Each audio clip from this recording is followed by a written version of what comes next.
आदाब, नमस्कार, अस्सलाम वालेकुम नाज़रीन। पल पल न्यूज के न्यूज रूम से मैं हूं आपके साथ नदीम अकरम। कतर फीफा वर्ल्ड कप पर दुनिया भर की नजरें टिकी हुई हैं और कतर अपने फैसलों को लेकर के अड़ीक है और कतर जिस तरीके के कदम उठा रहा है उसमें फीफा अधिकारियों का भरपूर सहयोग कतर को मिल रहा है। पर कतर के फैसलों का अब दुनिया भर में आलोचना शुरू हो गई है। जहां कतर ने ऐसा क्यों किया, कतर को ऐसा नहीं करना चाहिए था, कतर का यह कदम तो बिल्कुल ही गलत है। पर पहली बार कोई मुस्लिम देश फीफा वर्ल्ड कप की मेजबानी कर रहा है तो दुनिया भर के देशों को अखरना शुरू हो चुका है, जिसकी तस्वीरें समय समय पर आलोचना की सामने आ रही हैं। और अब ये तस्वीर जो है खिलाड़ियों के रूप में भी सामने आई, जहां कल जर्मनी और जापान का मैच था। पर जर्मनी जापान के मैच से पहले जो जर्मनी के खिलाड़ियों ने कदम उठाया और कतर का विरोध किया, उसकी तस्वीर आप स्क्रीन पर देख सकते हैं।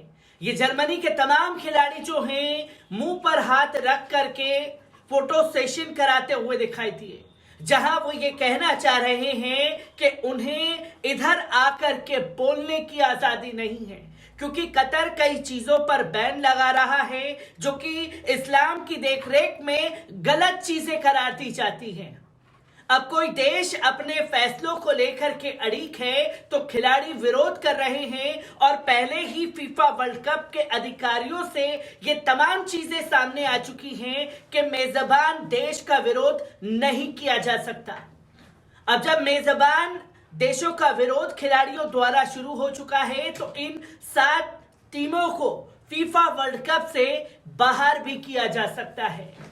और ये कदम कोई और नहीं, फीफा वर्ल्ड कप के अधिकारी उठाने जा रहे हैं। कैसे तमाम चीजें सामने आ रही हैं, एक बार इस रिपोर्ट पर नजर डालते हैं। फीफा वर्ल्ड कप 2022 में अभी सभी टीमों ने अपने अपने अभियान का आगाज किया भी नहीं, लेकिन उससे पहले ही हंगामा मच चुका है। विवाद जोर पकड़ते दिख रहे हैं और अगर मामले ने तूल पकड़ लिया तो हो सकता है कि 7 देश बीच टूर्नामेंट में ही वर्ल्ड कप से अपने पांव खींच सकते हैं। ये 7 वो देश हैं जिन्हें फीफा की ओर से चेतावनी दी गई है। फुटबॉल की सर्वोच्च संस्था फीफा ने 7 यूरोपीय देशों को चेतावनी देते हुए कहा था कि अगर उनका कोई खिलाड़ी वन लव आर्म बैंड पहनकर मैदान पर उतरता है तो उसके खिलाफ सख्त कार्रवाई की जाएगी। यूरोपीय देशों में से जर्मनी ने तो इसे लेकर विरोध भी जता दिया। उसके खिलाड़ियों ने जापान से मुकाबले से पहले लिए ग्रुप फोटो में अपना मुंह बंद करके रखा। खिलाड़ियों के अलावा जर्मनी की मंत्री नैन्सी फाइजरे ने भी विरोध जताया। वो वन लव आर्म बैंड पहनकर मैच देखने स्टेडियम पहुंची थी, जिसकी तस्वीरें सोशल मीडिया पर भी काफी वायरल हुई। वन लव आर्म बैंड क्या है, वो जानने से पहले इसे लेकर फीफा ने क्या कहा था वो जरा डिटेल से भी जान लेना जरूरी होता है। फीफा ने कहा था कि समावेश और विविधता के प्रतीक के रूप में रंगीन वन लव आर्म बैंड पहनने पर खिलाड़ियों को दंडित किया जाएगा। बता दें कि जिन 7 यूरोपीय देशों के लिए फीफा ने यह बात कही थी, उनके कप्तानों की योजना वन लव आर्म बैंड को पहनकर मैदान पर उतरने की थी। फीफा ने यह भी कहा कि किसी भी टीम के खिलाड़ियों ने अगर ऐसा किया तो उन्हें तुरंत पीला कार्ड दिखाया जाएगा। फीफा ने फैसले की आलोचना करने वालों में जर्मनी के कोच हैंसी फ्लिक और फुटबॉल महासंघ के अध्यक्ष बर्न न्यूनडाफ भी शामिल थे। वन लव आर्म बैंड है क्या, अब जरा वो जान लेना जरूरी है। ये दरअसल समानता के समर्थन का प्रतीक है।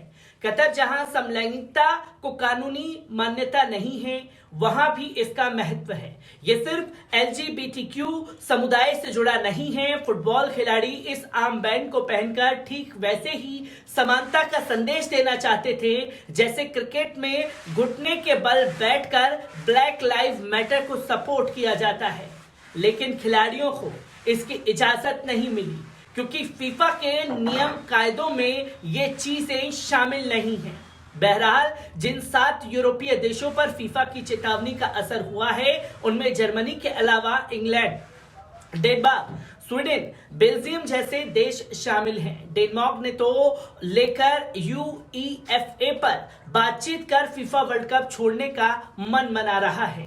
तो वहीं आपको बता दें कि 4 बार की वर्ल्ड चैंपियन जर्मनी को फीफा वर्ल्ड कप 2022 के ग्रुप स्टेज में बड़े उलटफेर का सामना करना पड़ा। उन्हें ग्रुप ई के मैच में जापान से 2-1 से हार का सामना करना पड़ा। फर्स्ट हाफ में पेनल्टी से गोल करने के बाद जर्मनी मजबूत स्थिति में था, लेकिन सेकेंड हाफ में जापान ने वापसी की और 8 मिनट में 2 गोल दागकर मैच 2-1 से जीत लिया। इस वर्ल्ड कप में यह दूसरा बड़ा उलटफेर है। मंगलवार को सऊदी अरब ने 2 बार की वर्ल्ड चैंपियन अर्जेंटीना को 2-1 से हराया था। 33वें मिनट में जर्मनी के एल्कॉय गोल्डन ने पेनल्टी किक पर गोल किया।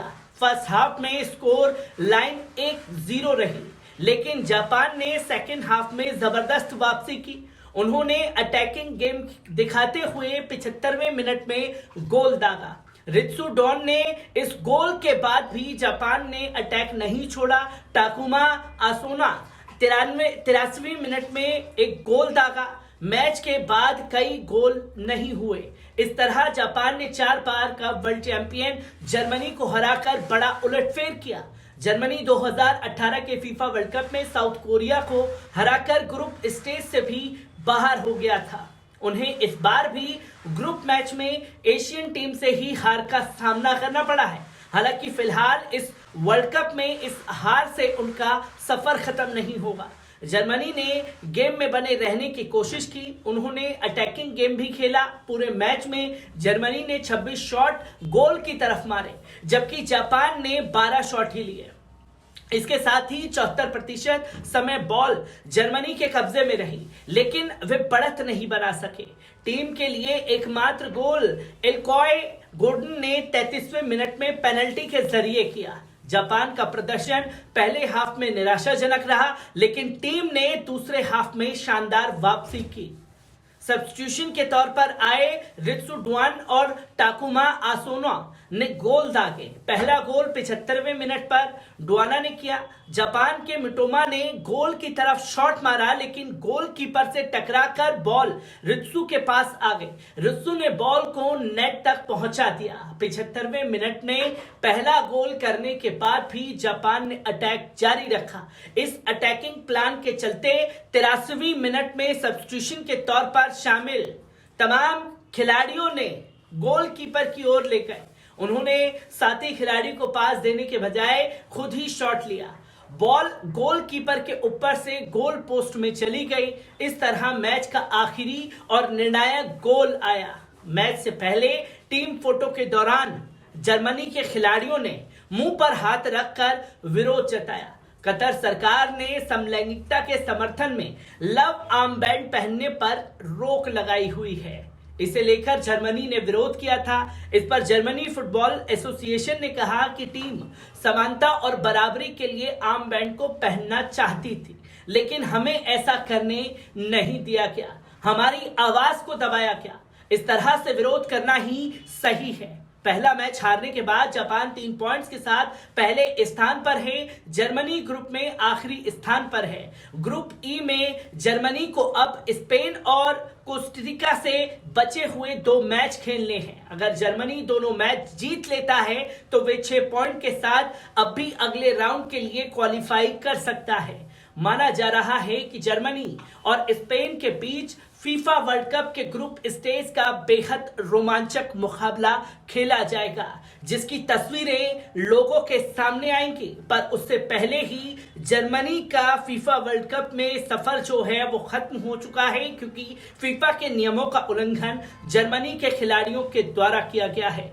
हर एक तस्वीर को आप लोगों के साथ यूं ही रूबरू कराता रहूंगा। दीजिए इजाजत, शुक्रिया।